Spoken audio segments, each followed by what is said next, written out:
Hello, everybody. Welcome to today's Daily Sip. I always have this horrible few seconds of whether all the platforms are all connected or not. I don't want to speak too soon. But yeah, really good to have you all back on this beautiful Tuesday, at least in Cambridgeshire. The sun's come out. And I'm joined today by Ed Warner from Motion Spot, who's in London. So welcome to the show, Ed. Hi, Martin. Great to see you today. You too, you too. I've always loved our catch-ups and interactions because what you bring to the whole, I keep talking about the puzzle. You've got sort of disability rights and inclusion, and you've got the legal side, and you've got the human rights kind of links with that. You've got the politics, and they all obviously interact and overlap in different ways. But where you bring such an amazing vibe is that you can have products, goods, services, and particularly living spaces that are functional, because a lot of disabled people need those things adapted and to be inclusive. But for so long, people didn't think they could be beautiful and cool and sexy as well. And I think that's just such an amazing thing that you bring to the party. So first of all, thank you for doing that, Ed. Pleasure. No, thank you for the words. That's the most fun bit of our job, and what we've been achieving over the last 8 years is seeing the reaction that people have to the design. Yeah, absolutely. I mean, just a slight intimation of what you get up to, but could you give a bit of the usual potted history of a bit of who you are, and obviously about how Motion Spot began, and then we'll just get into some of the topics from that. Yeah, sure. So I set up Motion Spot back in 2012.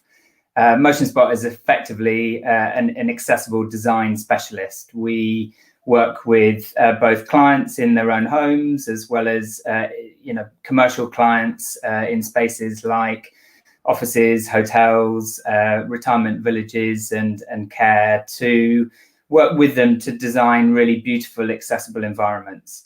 I got involved in this, as I said, back in, it was 2011. And I happened to be having dinner one day with a very old school friend of mine and our co-founder, James Taylor. James sadly had suffered a spinal cord injury in a diving accident in 2005. He'd spent 8 months in Stoke Mandeville Hospital. He'd returned to his flat in Battersea, South London, as a wheelchair user, realised he needed to make some adaptations to his home to suit his independence. And he got a whole range of specialists in at the time who effectively converted his once beautiful home into something that resembled more like a care home or a hospital, full of all the kit that can be so synonymous at times with aging and disability. The white plastic grab rails, the shower seats, the kettle tippers, and he just happened to say to me over dinner in 2011, every morning I wake up and I'm reminded of my condition because the product's around me. And I'm a big believer that if you get the environment right for people, you can really positively impact their cognitive and physical health. Yeah. I wasn't a designer by background. I was from the product side of things, selling and manufacturing, or manufacturing and selling products that go into many of the supermarkets that are under such pressure at the moment. So I knew enough about product and what consumers wanted. And I guess at the time I just said, I'll have a look at the market and see what's out there. And I couldn't believe, having looked at the UK market, just how many products were being designed for function over form. And you mentioned that at the start of it. It was all about, how do we design something to suit a need, which is function. And when I went to speak to the manufacturers, they all said, you're mad. No one wants to pay for this sort of stuff. We get, orders through from the NHS. We get orders through from, local councils through DFGs. Why do we need to innovate? And I just couldn't understand that. So traveled to Scandinavia, to Germany, to Italy, countries that are really progressive around aging in place and the whole concept of universal design. And I realized there was an opportunity to set up a business, which is how Motion Spot was born, to do something about it and to focus on designing and introducing a range of really beautiful products, predominantly initially focused on the bathroom, because the bathroom is the area where disabled people want the greatest independence, but it's also where the biggest design crimes tend to happen. Started in bathrooms, and since then have extended it out into kitchens and living spaces, and we've got a really kind of exciting development of, you know, pipeline of products that are coming down the line for living spaces and furniture and other bits. So it's been a really interesting journey over the last 8 years. Yeah, so thank you for the introduction. It's such a powerful story, because at the end of the day, you know, whenever we're recounting how something started and why it started, there's always the story of just what happened. But you know, the fact that, like, you're friends with James and he'd faced those barriers in the functional sense, but the other barriers around it looking horrible, I think immediately people get what, you know, we've all been there, like people watching with a disability, that's just going to resonate so strongly. And I think for a long while I was almost sort of ignorant to the fact that the products looked horrible, because you're just cracking on, you know, with the functional side, and with the rest of life you're not sort of even aware that it could be better. And then when you start to think, well, hang on, couldn't it look a bit cooler?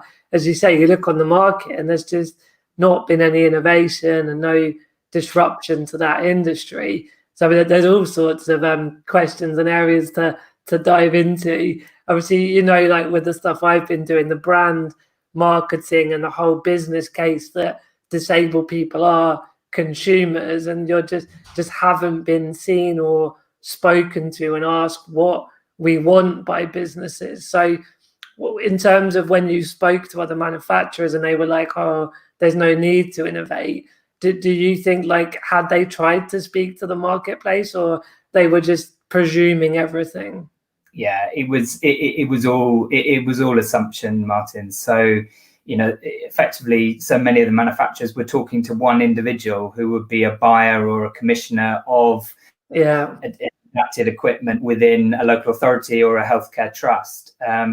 And what we wanted to do when we set out with MotionSpot was turn that relationship totally on its head. It shouldn't be about the person procuring this sort of stuff. It should be the person using it. Yeah. And you know, if we could get a better understanding of what people needed and wanted in their homes, we could ultimately go back to manufacturers and say, do you know what, that product you've got at the moment, which functions okay, actually, if you changed it in these ways, it could not only function better, but it could look more beautiful as well. Yeah. So for us, that sort of evidence-based design is absolutely central to everything that we do. And sorry to interrupt a second, but that's what every other business and product does, right? Like that isn't new, but no one thought to do it with disabled people.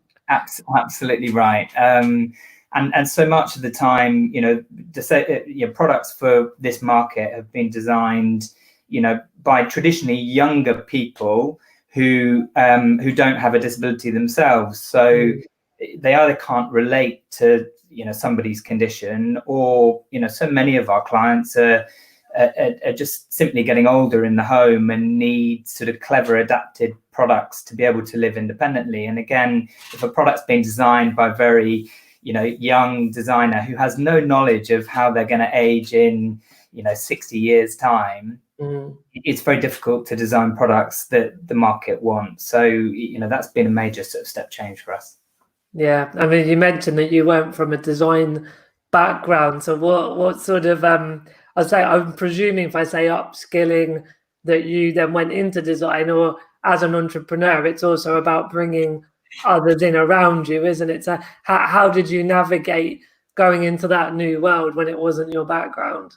The second part of that. Yeah. So you know what I realized very quickly was, you know, there's some amazing industry, most notably in professions like occupational therapy, and so many people actually don't necessarily understand the level of information that great occupational therapists have, and the experience that they have.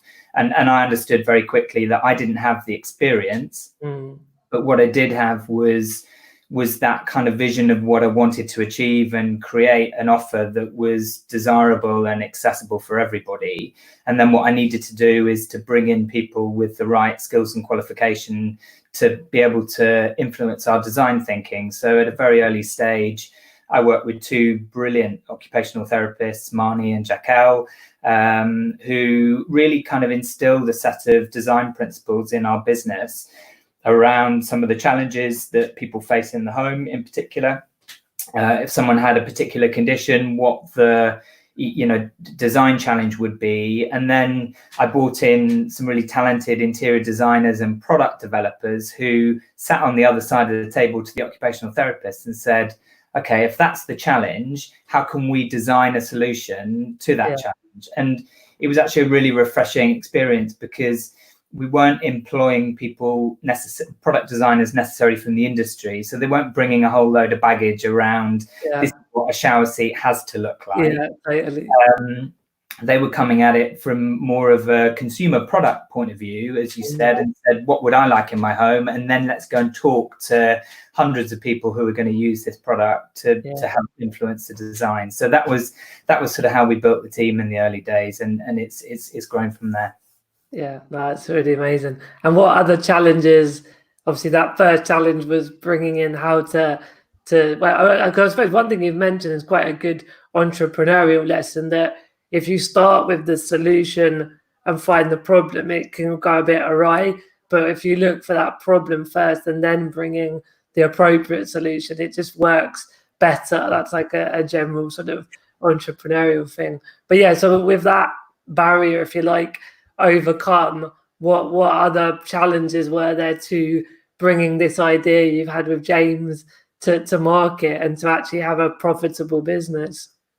I think one of the biggest challenges is something you described earlier on, which is, when you were looking for products before, you tended actually to not look very far, because you almost put up with the thought that, okay, this product will deliver to whatever function I need. I'm actually not going to look beyond that product. So the biggest challenge we faced in the early days and still today is actually people being aware that there are alternatives like us on the market. And enabling people to find us in an accessible way. And one of the biggest challenges we have is people go to the MotionSpot website, and the first thing they say is, this all looks beautiful, but there's no way I'm going to be able to afford it. And it's how do we get across that message that actually to achieve really beautiful design does not need a massive price tag associated with it. Our big belief from the start has been, our accessible designs and our accessible products have to be accessible to all at a variety of different budgets and price points. And some of I think the best work we've done recently has actually been with some major housing associations who have really embraced the MotionSpot design ethos and designing much more inclusive, accessible, future-proof apartments. But if a housing association can adopt it, it shows that it's set at a price point that there is a large number of people that can afford. So I guess awareness and an awareness that price point isn't and shouldn't necessarily be an issue have been two major challenges. Yeah, and I guess that displays the visionary side of when you're being an entrepreneur, because lots of people told you there wasn't the demand. And arguably there wasn't the demand, because like we've just said, some people like me there was a demand, but like we didn't know to go and look for something. So it sort of, in a way, the demand was there, but you had to sort of stimulate the demand and the supply, both sides. Yeah, and that's still happening. We know the latent demand is there. Everybody knows the demographic numbers that are associated with our population, and the reality is whether you're someone younger who has a disability, or like we all hopefully will get to, we'll all get older and develop conditions that that will mean we'll need a bit of extra support in the house.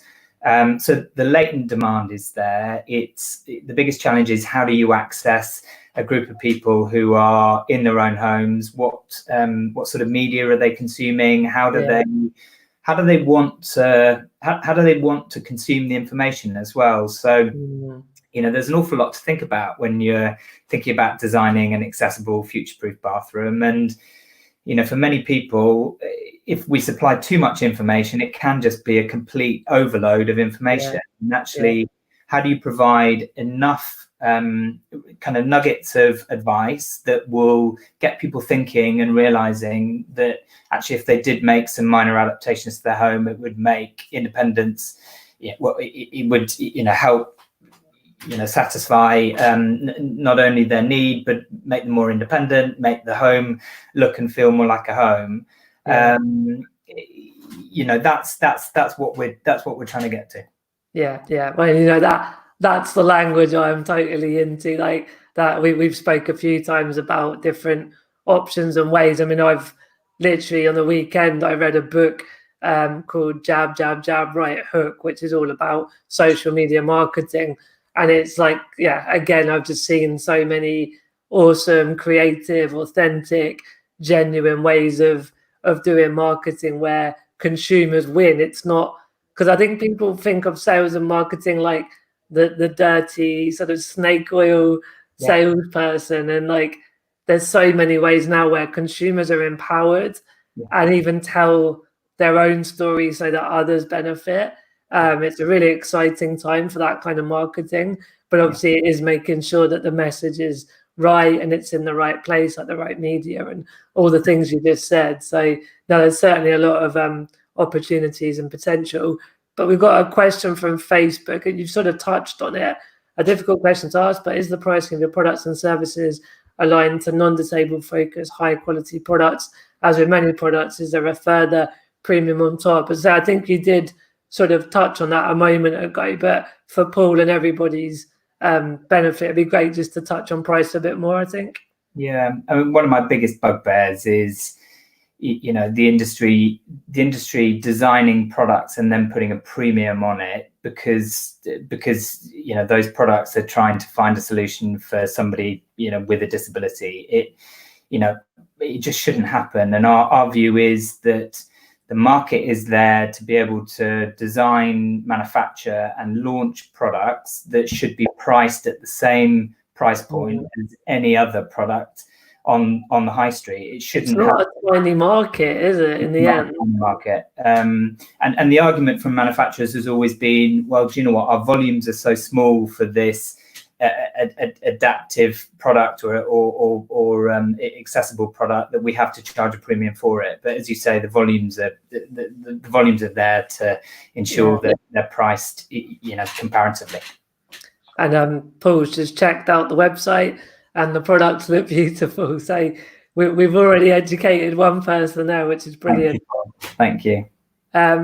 Cool. So I think the way I'm viewing our chat is very chronological. So there's sort of the founding story, there's the barriers to getting going and becoming a sustainable business. And then it'd be great, to catch up more to today and how COVID-19 has affected, and then a bit of a look to the future. So sort of post-launch and getting going, was there anything else to mention that was a challenge, or even, very sort of memorable high points as well, just before we catch up to today? So when we first started, we only offered a service to homeowners. So we were talking about individuals in their own homes. And we realized very quickly that we needed to control and offer a service for the install process, because whilst the design and products was important, actually, our customers wanted the builder to come in as well. So we very quickly built 8 teams of installers who were installing MotionSpot accessible bathrooms across the country. And as we grew very quickly, one of the biggest challenges we had was, how do we continue to grow our installer base, but ensure we work with trusted people who were ultimately going in branded as MotionSpot. And if there's a problem with the install, that had a massive impact on brand credibility. And we had a duty of care to all of our customers. So we had to make sure the install was right. We realized very quickly that actually we weren't big enough at the time to suddenly turn into a building company, and we didn't want to turn into a building company. So what we realized quite early on is our specialism lay within design and product. And we would actually just build a network of trusted installers who would then engage with the customer themselves directly. Because actually we found 75% of homeowners have a builder who has done some plumbing work or electrics they trust. And we found it much better to work with those individuals, as well as offer some recommendations of people local to them, which has actually worked much better. So, you know, effectively the customer engages us from a design and product point of view, and then an installer directly. One of the biggest, have to be everything to everyone, right? Exactly that. One of the biggest changes to our business happened probably 5 years ago, when we realized that actually there was a real opportunity in designing commercial spaces to make them more accessible. So, you know, some of our sort of biggest clients since 2015, 16 have been some of the major hotel groups. So we've done a lot of work with the likes of Robin Shepherd at Bespoke Hotels, who's always been an amazing supporter of everything to do with access. You know, sadly, well, positively and sadly, we completed what I think is the most accessible hotel in the UK, an absolutely beautiful hotel in Manchester called Hotel Brooklyn, which we finished in February.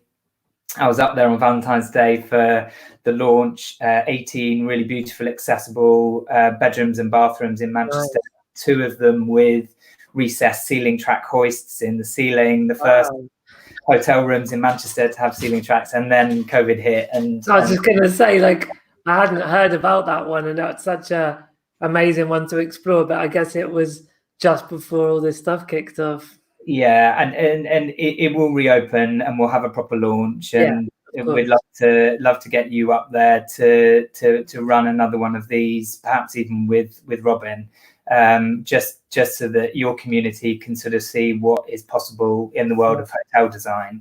But I mean, for us, hospitality has been really good because hotel owners want their accessible hotel rooms to look as beautiful as any other room in the hotel. And we've been able to really get creative with our hotel design, that we can then take that sort of similar thinking into retirement developers, care home providers, and I mean, the big one for us at the moment is office developers, who fortunately are really sitting up and realizing that, you know, their workplaces need to be more accessible, because, you know, people with disabilities, you know, every right to access an office as anybody else, and you know that those accessible spaces shouldn't look second class to any other parts of the office. So we've been doing a lot of work recently with Barclays Bank on a really cutting edge development that they've got going into Glasgow called Buchanan Wharf, which is a development of 5,000 employees, and we've been helping them with the design of that building, both for, you know, employees with a physical disability, but also focusing on the cognitive, sensory and neurodiversity side as well. When you said about the workplace, that fired off quite a few thoughts, because I know, like, Ross Posey is a friend of mine, works at Lloyds. I don't know if you've met Ross, and if you haven't, you should do, because he's very much involved in accessibility at Lloyds Banking Group. So there's a whole, I'm sure there'd be a lot there that he and they could benefit from, a bit like what you've been helping with Barclays. But also, as we get nearer to COVID-19, as in our conversation gets closer to it, I mean, a lot of people are working at home now.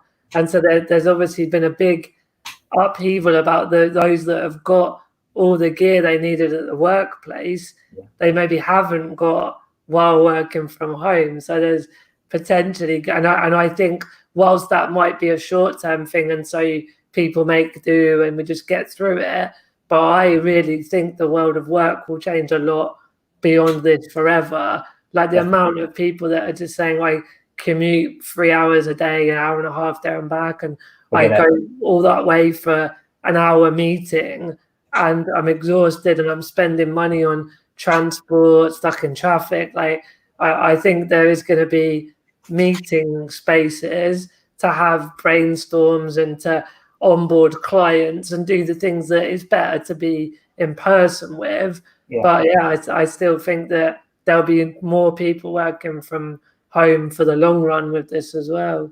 Definitely. Yeah, you know, we've sort of known where the future of the workplace is going, and for some time, and actually COVID-19 has just accelerated it. Yeah. those movements, embracing technology, better home working. But there's a really interesting, there's a whole design piece around what does an accessible office look like in post COVID-19 new world, whatever that does look like. Because, you know, we've been having some interesting discussions this week with clients who are wanting to put up Perspex screens everywhere to effectively ensure 2 meter social distancing, but minimize spread of infection. And we're saying that's all great, but actually, what's the design of those Perspex screens? What you know, where are you putting them? What happens if someone has a visual impairment, can't see the screens? If someone's in a wheelchair, what's their circulation going to be like around those sort of obstacles? So there's going to be some challenges in the sort of new office environment, but actually some real opportunities for, you know, office developers and providers to be making it accessible for everybody. Yeah, no, definitely. So, yeah, I mean, moving into COVID-19, I mean, what's your take? How's it affected you on a personal level? How's it impacted the business? Personally, it's actually been a real positive over the last sort of few weeks, because we had our third baby 4 months ago. So, oh wow, congratulations. Thank you. So I've had some amazing daddy time at home with Lily, and we've got another two. We've got 3 kids under 6. So if suddenly I get stormed mid the BBC piece, exactly. So I think one of the things is, you know, that BBC, that amazing BBC viral clip of the, you know, kids being pulled out of rooms. I think, you know, people are more understanding these days of what's going on, and actually from a personal point of view, I found it really refreshing having conversations with so many of our clients and prospective clients, and where you can just have a conversation with someone as, you know, a human being to human being. It's much more personal, and people understand that it's probably not as professional as it once was, but actually it's more authentic, and it's easier to develop, I think, closer business relationships. Yeah. Currently doing what we're doing. So that's personal level. Professionally, obviously it's been hugely challenging. I mean, you know, we've been lucky that, you know, we're all safe and well, and the team is safe and well, and you've got to remember that so many people aren't at this time. So in terms of challenges, we've got nothing on so many people and businesses. But for MotionSpot, March was particularly challenging because overnight, obviously construction sites shut, and many of our clients were in the 1.5 million vulnerable shielded people who were immediately at home, and obviously wouldn't want to take product deliveries, and certainly wouldn't want contractors working in their house. So that was a pretty nerve-wracking time in March. Fortunately for us, we've been able to keep the business going, because, you know, so much of our work is accessible design consultancy. So all of that can happen remotely. You know, our brilliant design team are all working on projects ranging from an accessible bathroom in Washington, DC, which has been a really interesting bit of development for us, because we've realized that if we're designing a bathroom in Washington or Watford, it doesn't make a difference in the new world. So actually international clients have started coming to us, which has been interesting. And then, you know, we've got some really exciting projects on the go with some of the big retirement developers who are building out, you know, big developments over the next 2 years for, you know, independent living for older people. And, you know, those are really exciting projects that we can keep running, you know, whilst the design studio and showroom is shut. So, you know, we've been lucky. and actually, I've used the time as a bit of a reflection on what we've been doing before, and to catch the breath around what we're going to be doing in the future. And actually, I think some of the innovation I know that the innovation we're going to be launching in June, and then going forwards for the rest of the year, won't have happened if COVID-19 hadn't come about. It's a bit of becoming like a Daily Sib mantra, but every guest has all these silver linings, and they all quite rightly caveat that there are personal fears around, whether for themselves directly or for loved ones, or just anyone in their immediate sphere, and then the general acknowledgement of the lives lost, etc. But there's so many other bits that people are like, however, I've had more time with family, I feel I've got more health and energy because I'm not rushing around. Even businesses that have started or flourished because people have almost had the headspace to get, like you say, that reflection. You can be a bit more strategic about it as well. So It is very interesting about how, the sort of different ways that it works. But so what's coming up both next couple of months and longer term? What's in the pipeline? So I guess one of the biggest things that has come out of the current situation has been, our intent to try and breathe life back into home adaptations. And one of the biggest challenges that local authorities have at the moment is that, adaptations are just not happening in the home unless they are emergency adaptations. And really, even then, from our discussions with different people, I don't think they really are going on. So our big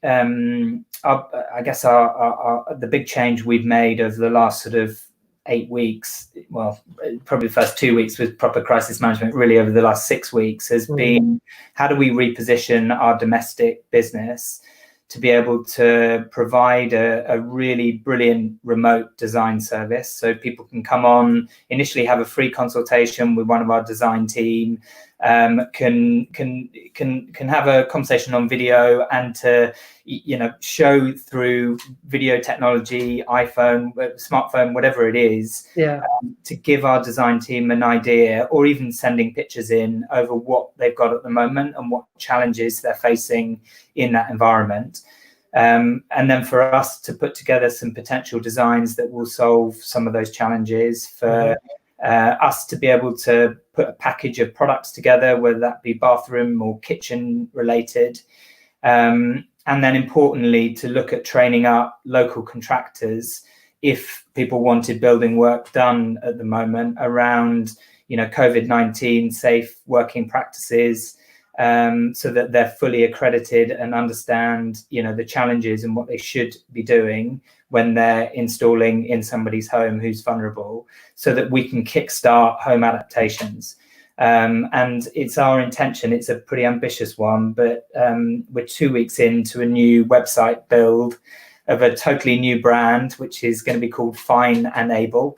fineandable.co.uk will be up and running, hopefully, from week commencing the 8th of June. And will be a totally B2C, totally domestic offer. So first and foremost, it will offer people some really good advice and top tips around how to design, how to design out some of the challenges that people face in the home, whether that be slips and trips on bathroom floors, to accessing kitchen units, or whatever it is. We want to provide as much free advice as part of that. Can I give you 2 challenges I've got, and you could tell me how that might work, and if I was to engage you? Yes, please, go for it.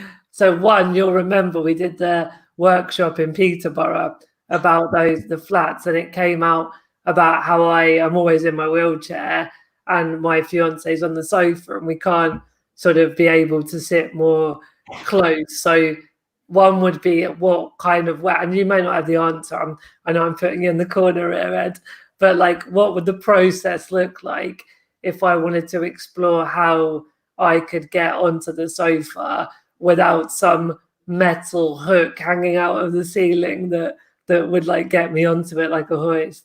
So that is a question you put me on the spot for, but just thinking aloud on that. So if you came to Find a Neighbor and spoke to one of our design team, I guess the first thing that you know our designers would want to know is a bit more about you, and you know, a bit more about your girlfriend, and where the sofa was positioned, and you know. There's nothing dodgy here, Ed. We just want to watch TV, all right? Okay, but we need just a bit more information on you and what the potential requirement was, and then if we could have some photos over what, you know, the living room looked like and what sort of area we were looking at, we could then put together a beautiful design that, you know, I'm just thinking that the ceiling track hoist that we put into Hotel Brooklyn in Manchester would be, you know, a potential solution. So we ended up recessing the track of the ceiling track hoist into the soffit of the ceiling. So you didn't see this kind of clinical looking steel frame coming down. We actually built a lighting detail circuit in the recess. So when you're lying in bed, it actually looks like a lighting detail rather than being a recessed ceiling track. And then we were able to disguise the motor of the hoist in a bit of joinery, so it came out of a cupboard. So, you know, with a remote control button, you're able to bring a hoist out to then be able to transfer from bed into a wheelchair. And I'd see no reason why, you know, the same sort of principle couldn't happen. It's the same thing, isn't it? Yeah, it's. I already have tracking hoists to get into bed, and it goes through some doors that are taller because we knocked the whole of the wall out. So it goes from the bathroom, from the bedroom to the bathroom with the hoist. So that's already there. But it was sort of this kind of, would you just have another one in the lounge? And it, as you say, that basically answers yes, but it can be made to fit in and look nice within the current setup as well. Yeah. And it doesn't have to cost the earth. It's you know, that's the other thing. You know, I can't remember what I mean, off the top of my head, I think the hoist track and hoist system that went into Manchester was something like £3,000. So I mean, it is an investment. It's not that people have, but these aren't, you know, £10,000-20,000 bits of kit. Yeah, no, it's there is that. You know, Paul asked about the pricing. That's not because you as a company, obviously they're higher prices. It's just there is a standard price to a hoist. I mean, is there any potential that sort of gear could ever come down, or is that the sort of, you know, point at which it, with the cost to make it and install it, and that is, you know, that's basically where it has to be at? Good question. I think when you're talking about hoist and track systems, it's a lot more involved, isn't it? There is such a I mean, obviously safety is the primary concern, and so much reinforcement has to go into not just the structures, not just the products themselves, but actually the building work structure, as you will know from tracking into your place. I mean, I'd hope that those costs come down, and again, that comes back to your question over that whole, you know, the point about latent demand. If we can unlock some of the latent demand and be able to, you know, go back to, you know, we don't manufacture that particular hoist strap, but, you know, the reality is if we had X thousand customers that needed that, it's a very different type of conversation that can be had to, I've got Martin who wants to be transferred from wheelchair onto sofa. I've probably got another 5 people who would want similar. We've got to try and aggregate some of that demand. Yeah, because you sort of preempted, because I was thinking that, you know, there's the bit about maybe getting help with the funding. So we start with that's the price, and I think it's very important to say that, you know, I've had discussions with people that manufacture or sell wheelchairs and adapt cars, and, you know, there's a cost to make this stuff, and then there is obviously a profit margin, but that is what is involved with running a business. And so I think, you know, it when you're in such a social space as disability, and some people don't always have the means, like, we have to be aware of that, but we also have to be very fair that the businesses do have to be sustainable and can't do charitable sort of things. So I suppose, yeah, my mind was taking me to, there are DFG, the disability facilities grants, there are charitable grants as well. So I'm more saying to people watching that if the price for anything is still a bit more than they can afford, there are funding pots to access. So that was my thought. But as you say, to then not even have to rely on public or charity sector money, another way is to tap into that latent demand, and that would shift the pricing dynamics as well. Yeah, and just on the DFG point, we've been having discussions with a number of organisations who influence DFG funding, but also influence the products that are available as part of DFG funding. And one of the biggest positives that I've seen over the last 6 months is a real willingness to look at improving the standard of both in terms of function and form. The quality of the products offered through DFG is something that's very much under review, and I know will change over the next few months and years. Yeah. Thank you for sharing that as well. Cool. Well, I mean, I think we've obviously covered the bits I was keen to ask you, and just as we said, have a good chat around all the topics. I mean, I think it'd be good for people that we've already put up the website. I'll do it again now for people to go to motionspot.co.uk, and then obviously Fine Enable is coming. Was it Fine Enable? FineEnable.co.uk coming first week of June. Yeah, so obviously people can check that out. But yeah, I mean, I think when you were chatting, I was like, oh yeah, there's the sofa issue. There's also we won't go into solutions, but a challenge I'm forever trying to solve is I have to be helped to turn at night. I have the care team that have to help turn me, and that's a problem on a number of different levels. And maybe there is a solution. Maybe one day there will be a solution. But anyone watching, I think it's about having a bit of headspace to list the things that actually bother you, but you ignore. And I know I do that a lot, because we do just try and get on and make do when you have a disability.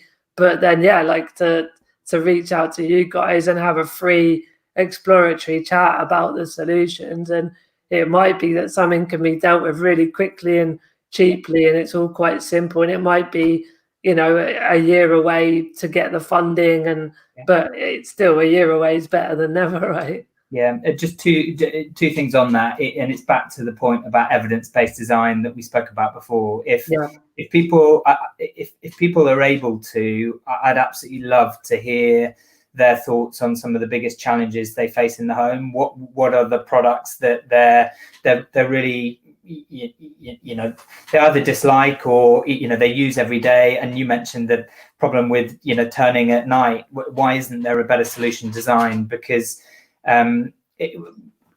what that will enable us to do is to look at that and be able to say, okay, actually there are quite a few people who have a similar requirement to Martin. Let's look at setting up a design focus group. Yeah.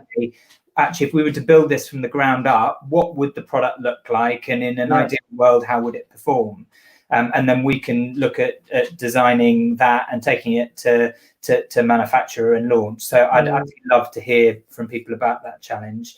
What I would say as well is there are some real positive moves going on in the mainstream retail space around accessible products. And outside of MotionSpot, one of my roles is as a government sector champion for the design of accessible spaces and product. And I'm desperate to see retailers embrace more accessible product.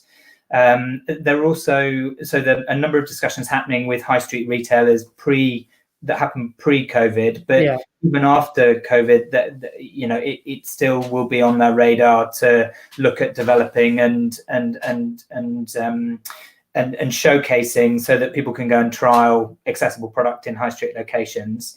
But also there are programs like DIY SOS. So we had a great conversation with DIY SOS not so long ago, where they're designing rooms particularly for children, actually, that involve some of the medical bed technology that many children need in their accessible home, but it looks like a hospital bed. Yeah. And so I gave up having one because particularly my partner, but I as well, just didn't like it. It looked horrible. So I've actually not ended up having one for the last 5 years because I can cope without one.